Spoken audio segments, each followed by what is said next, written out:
ಮಾಡ್ಕೊಂಡಿದ್ರೆ ಒಂದು ಶೆಡ್ ಕೂಡ ಮಾಡ್ಕೋಬಹುದಿತ್ತು. ಬಟ್ ಈ ತರ ಮೆಸ್ ಮಾಡ್ಕೊಂಡು ಕಡಿಮೆ ಖರ್ಚಲ್ಲಿ ನೀವು ಮಾಡಿದ್ರ, ಇದ್ರ ಬಗ್ಗೆ ಹೇಳ್ಬೋದಾ?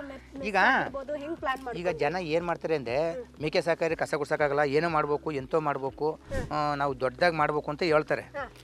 ಅದರಿಂದ ಅದೆಲ್ಲ ಅವಶ್ಯಕತೆ ಇಲ್ಲ ಮನುಷ್ಯಂಗೆ. ನಮ್ಗೆ ಎಷ್ಟು ಬೇಕು ಸೆಕ್ಯೂರಿಟಿಗೆ ಅಷ್ಟು ಮಾತ್ರ ಮಾಡ್ಕೋಬೇಕು. ಇದ್ರೊಳಗೆ ನಾಯಿ ಬರ್ದಂಗೆ ಬೇರೆ ಏನು ಬಂದು ನಾವು ಇಲ್ಲದೇ ಇದ್ದ ಸಂದರ್ಭದಲ್ಲಿ ಅಟ್ಯಾಕ್ ಮಾಡ್ದಂಗೆ ಇದೊಂದು ಮೆಸ್ ಇದ್ರೂ ಸಾಕು. ಇದೊಂದು ಆರ್ಡಿ ಇದೊಂದು 15,000 ರೂಪಾಯಿ ಮುಗ್ದೋಯ್ಯದು. ಮೆಸ್ 15,000 ರೂಪಾಯಿ ಅಷ್ಟೇ. ಇದು ಸ್ವಂತ ಮಾಡಿದ್ದೀನಿ. ಒಂದು ಟಾರ್ಪಲ್ಲು ಒಂದು 2,000 ರೂಪಾಯಿಂದ ಮ್ಯಾಕೆ ಈ ಬಿದಿರುಗಳ ಹಳದ್ ಪಳದೆಲ್ಲ ಸೇರಿಸಿ ನೋಡ್ಬಿಟ್ಟು ಹಾಕಿದ್ದೀನಿ.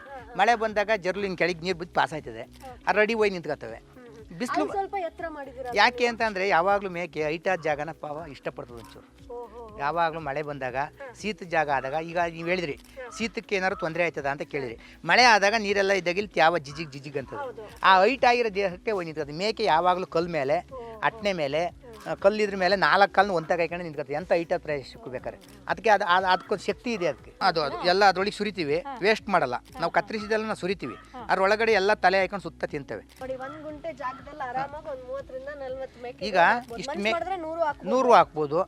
ಏನಪ್ಪ ಅಂದ್ರೆ ಇದು ಖರ್ಚಿಲ್ಲದ್ದು ಸಂಪಾದನೆ ಇದ್ದಂಗೆ. ನಾವು ಶ್ರಮ ಹಾಕೋಂಗಿಲ್ಲ. 1 ವರ್ಷದಲ್ಲಿ ನಾನು 2 ಬ್ಯಾಚ್ ಮಾಡ್ತೀನಿ, 6 ತಿಂಗಳಿಗೆ 1 ಬ್ಯಾಚ್ ಮಾಡ್ತೀನಿ. ಯಾವಾಗಲೂ 6 ತಿಂಗಳಿಗೆ 1 ಬ್ಯಾಚ್ ಅಂದ್ರೂ ಒಂದೊಂದ್ಸರಿ 50,000 ಮಾಡ್ತೀನಿ, ಒಂದ್ಸರಿ 70,000 ಮಾಡ್ತೀನಿ, ಒಂದ್ಸರಿ 1 ಲಕ್ಷಕ್ಕೂ ಮಾರಿದ್ದೀನಿ. ಮರಿಗಳು ಜಾಸ್ತಿ ಇದ್ದಾಗ ನನಗೊಂದು 1.5 ಲಕ್ಷ, 1 ವರ್ಷದಲ್ಲಿ 1.5-2 ಲಕ್ಷ ಉಳಿತದೆ. Boss Vala, B the boss.